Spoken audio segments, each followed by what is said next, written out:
anti-corruption have dire consequences on critical reforms, development, and human rights in various sectors such as health, transport infrastructure, security, and education, which are perpetually stifled of vital resources due to selfish and criminal activities of corrupt individuals. It increases the cost of development. Unless challenged, it will stunt our developmental goals and aspirations.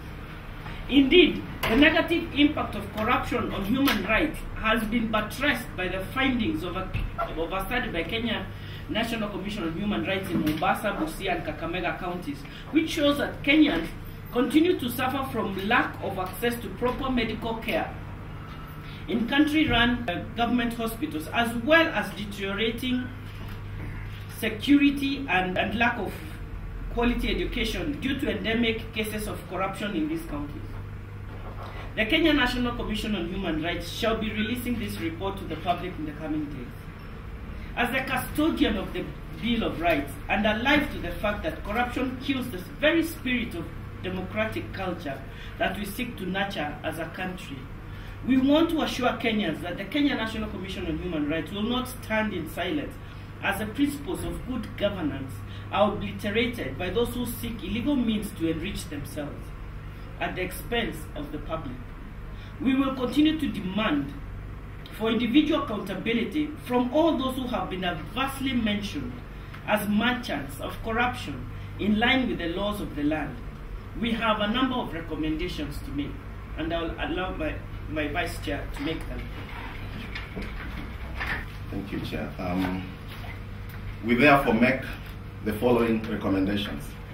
1, we urge the President to henceforth and decisively translate his repeated public condemnation of corruption into action by asking those currently serving in various positions within the executive and who have been adversely mentioned to step aside to facilitate independent investigations into the allegations of graft leveled against them.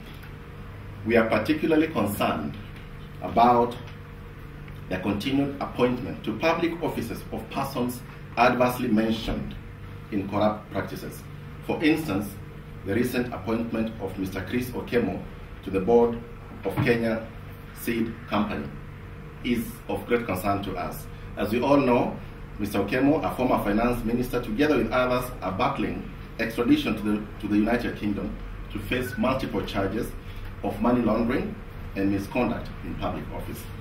Therefore, such appointments as the one we've seen of Mr. Okemo should be revoked and must never happen again, as they only perpetuate impunity and erode public confidence in the government's commitment to fight corruption.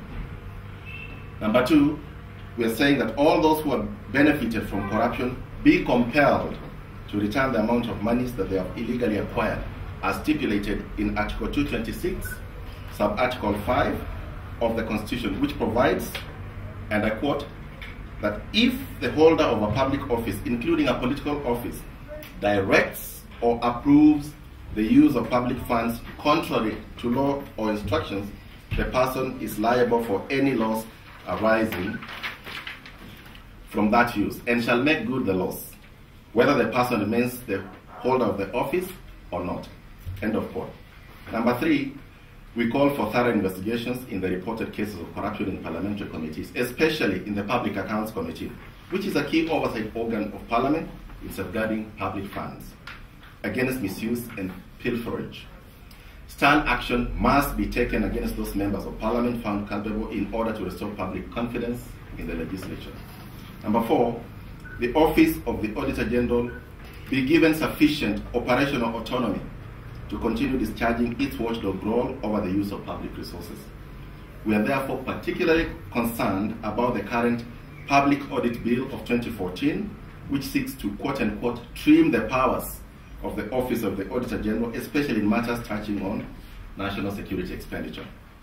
It is alarming that the bill proposes to exclude certain expenditures of the National Police Service, the Kenya Defence Forces, and National Intelligence Service from scrutiny by the Auditor General. Given that claims of national security seem to provide an easy avenue for corruption, we hereby state that Clause 40 of the said bill, which purports to prohibit the Auditor General from disclosing information that, and I quote, would be contrary to the public interest and would prejudice the security, defense, or international relations of the government of Kenya be expunged. Number 5, in line with the third pillar of its manifesto of the Jubilee government, dubbed WAZI, which reads in part, the Jubilee Coalition will give the Ethics and Anti-Corruption Commission powers to prosecute corruption cases, and that it will put an end to parliamentary immunity from corruption. This is Jubilee's manifesto, which we wish to remind the Jubilee government of this pledge to fight graft and ask that it supports a strong and effective EACC, as well as a strong and effective office of the Director of Public Prosecution, so that the war against corruption can be effectively fought and won within the confines of the law. EACC must be insulated from undue interference and witch hunting, particularly in times like now when it has commenced court action against powerful individuals in relation to the infamous Anglo-leasing related scandals. Number 6, which is final, we urge Kenyans to commit themselves in the war against corruption by desisting from engaging in corrupt practices in their day-to-day engagements. Kenyans must stop condoning and cheering public officers engaged in corruption, but instead they should be in the forefront in condemning and reporting those officers to relevant authorities so as to secure the future of our country. Ladies and gentlemen, in conclusion, we wish to state that this country can only march forward with confidence that it will attain the noble social, economic, and political development ideals espoused in Vision 2030 if and only if corruption is robustly confronted and defeated. Thank you.